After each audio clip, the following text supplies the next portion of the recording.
When travelling from the UK to Australia or New Zealand, it's best to have your vaccination at least 8 weeks before travelling.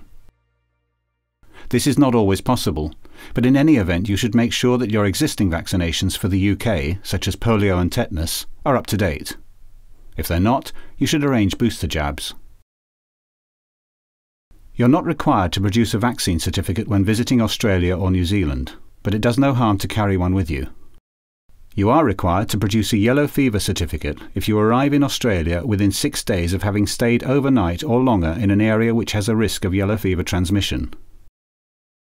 Over the last 3 to 5 years in Australia, there have been large outbreaks of Pertussis, or whooping cough as it's known. Travellers may be concerned either because of the risk of contacting Pertussis themselves, or because, if infected, they may put very young children who are too young to be vaccinated at risk. For example, grandparents visiting new grandchildren.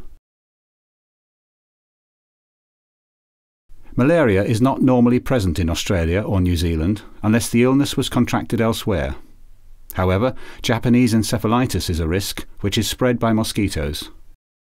Japanese encephalitis is a serious infection of the brain, and vaccination is advised for those in risk areas where mosquito bites are unavoidable.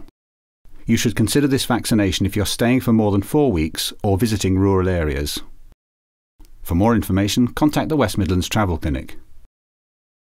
The West Midlands Travel Clinic is led by Dr. Prabhat Sood. Dr. Sood is a consultant physician and is qualified in travel medicine. He provides a level of travel healthcare not normally available at nurse-led travel clinics.